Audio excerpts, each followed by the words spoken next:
Travis here from Team Buffalo. Today I want to talk to you about work jerks. It's not a new topic, but it's still one that we see a lot in our coaching and consulting work. So I want to take a couple of minutes to just run you through a really simple three-part framework to solving the work jerk dilemma. Now, I say simple in that it's easy from a theoretical perspective. It works in practice, but it requires a lot of persistence and patience. So we were working recently with a CEO who had this exact challenge. It's being held hostage, and I use that word pretty close to what it actually meant, being held hostage by one of his executives. And anytime he would start to exert a little bit of pressure on this individual, they would threaten to resign or have a breakdown or just go on sick leave and disappear. So he said to me, well, what can we do? I don't understand what's driving this person, and I'm not really clear on what the next step should be. So we introduced him to a simple framework we call FCB. The first part is fear. And not just for the executive, but fear for him as the leader. And the same for you. What are the fears that were holding him back from having the real conversation that need to be had? And the way I was able to hone in on this was by simply asking him, can you tell me the exact conversation you had with this individual? He said, oh, well, they came in, they were unhappy, not quite sure of where things were going, and they said they're resigning. So, well, did you ask them why they're unhappy? Well, no, not really. Okay. Did you ask them why they were intending to resign? Didn't really get to that either. Okay. Why didn't you ask them those things? Well, I'm not sure what they would say, and I also don't know what I could do about it. So what does that sound like to you? Well, I'm afraid. Exactly. But once you know that, there's something you can do about it. So we talked a bit about the fears, showed a tool that we use called How to Punch Fear in the Face that helps us break down the fears into really linear and clear underlying themes and then deal with those one-on-one. So went through the fear, and the next we said, okay, what's some techniques you can deploy to better understand why he's doing what he's doing? Well, I don't need to understand. I'm just going to tell him, if you don't like it, you get the hell out of here. Well, I'm not sure that's going to work, and if the next time anyone has a performance issue, I'm not sure they'll talk to you about it. They'll just leave. Okay, well, I don't want that. Great.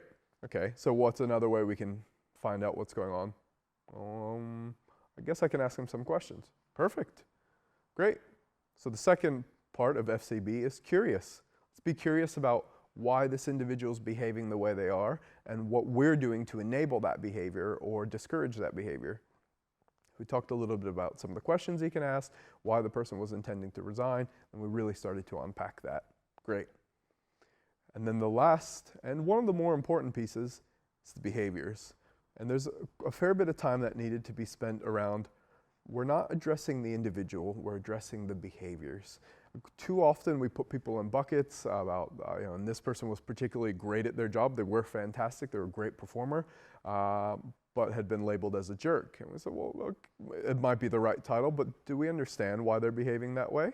And are we addressing those behaviors, or are we just lumping their whole existence into a few behaviors we're not happy about? No, well, we hadn't done that.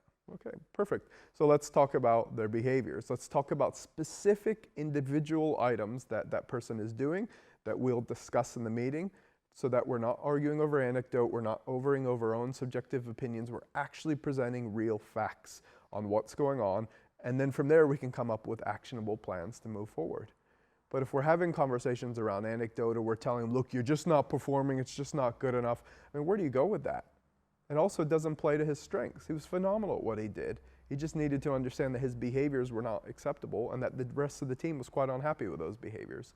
And so using that specific approach and understanding exactly what were the CEO's fears, what were the curiosities or the curious questions he needed to address, and then what were the behaviors rather than the individual as a whole that needed to be picked apart. So if you work through that process, FCB, whenever you're feeling like you need to have a tough performance conversation, the next time some rogue high performer walks into your office and drops a letter of resignation on your desk, then this should help get you clear on your thinking, get them clear on what's acceptable, and create a pathway to move forward. Of course, the last and final part to that I would add is just make sure you have a clear action plan to move forward. So you've spent all this time, we have this deep conversation, you really understand the motivators of yourself and them. So what? Let's put together an action plan. Let's agree when we'll reconvene about that, and then just summarize that through an email.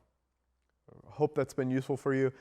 You can check us out at teambuffalo.co. We've also got the How to Punch Fear in the Face tool on there, and we have some growth tips and articles that would be useful. The link to the How to Punch Fear in the Face tool is in the bottom of the video as well. Thanks for watching. See you again soon.